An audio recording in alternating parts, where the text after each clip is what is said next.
అంటే అన్న అంటాడు హరీష్ రావు రేవంత్ రెడ్డి అధికారిక కార్యక్రమాలలో తిడతాడు ఎందుకని. ఆయన ఇవాళ మాట్లాడుతుంటే చంద్రశేఖరరావు గారంట తెలంగాణ జాతిపిత అంట. మిత్రులారా, ఇట్లా మాట్లాడితే ఇంకా నేను ఏదో ఒకటి అనకపోతే ఎట్లయితుంది మీరు చెప్పురు. జాతిపిత గురించి మీకు తెలుసు కదా. ఆ జాతిపితకు మందు వాసన పడుతుందా? గుజరాతుల్నే బంధు పెట్టించింది, అవునా? ఆ జాతిపిత గాంధీ ఆశ్రమాలలో ఉన్నాడు, నిరాడంబరంగా ఉన్నాడు. మరి ఈ జాతిపిత వాసన లేకుంటే నిద్ర లేస్తాడా? ఆ జాతిపిత ఎక్కడా? ఈ జాతిపిత ఎక్కడా? ఆ జాతిపిత ఎక్కడో చిన్న చిన్న దళిత వాడల్లో జీవితం గడిపితే 100 ఎకరాల ఫామ్ హౌజుల్లో ఈ జాతిపిత గారు ఉన్నారు. ఈయన జాతిపిత ఎట్లయితాడని నేను అడుగుతున్నా. అసలు పోల్చుకోవడానికన్నా పొంతన ఉండాలి కదా. పులిని చూసి నక్క వాతలు పెట్టుకుంటే వాతలతోని నక్క పులి అయిపోతుందా? జాతిపిత అంటే ఎవరు? కొండ లక్ష్మణ్ బాబూజీ జాతిపిత. జాతిపిత అంటే ఎవరు? ప్రొఫెసర్ జయశంకర్ జాతిపిత.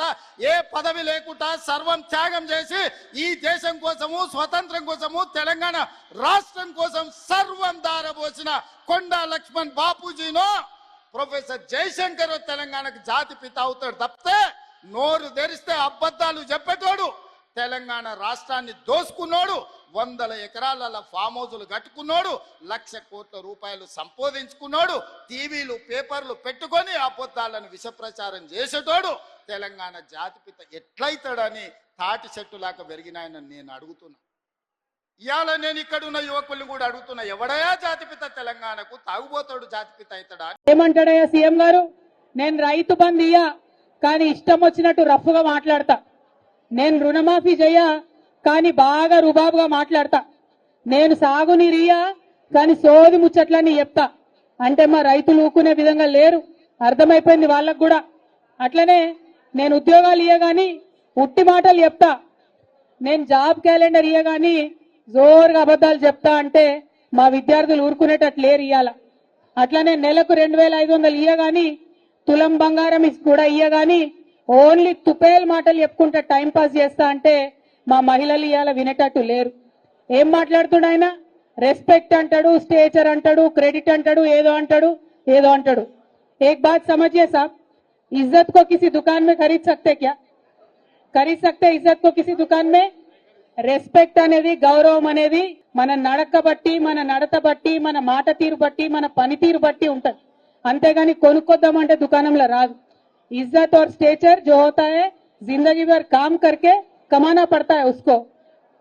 అదే విధంగా ఇవాళ కేసీఆర్ గారు కనబడితే జనాలు టీవీల దగ్గరికి పోయి సౌండ్ పెంచుకొని क्या बोल रहे केसीआर साहब बोल के सुनते.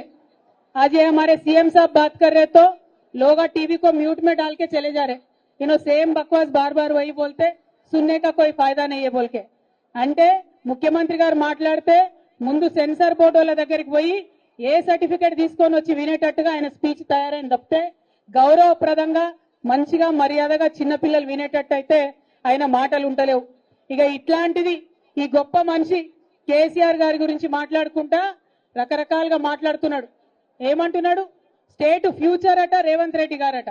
రేవంత్ రెడ్డి గారు మీరు రాసి పెట్టుకోండి, ఇవాళ మేము చెప్తా ఉన్నాం. తెలంగాణ హిస్టరీ కేసీఆర్, తెలంగాణ ఫ్యూచర్ కూడా కేసీఆరే. మీరు ఆయనకి ఎట్లా కూడా మ్యాచ్ గారు. అటువంటి భ్రమలలో మీరు ఉండకండి అని చెప్పి నేను మీకు తెలియజేస్తూ, మరి మీరు ముస్లింస్కి ఇచ్చినటువంటి మాటలు, మహిళలకు ఇచ్చినటువంటి మాటలు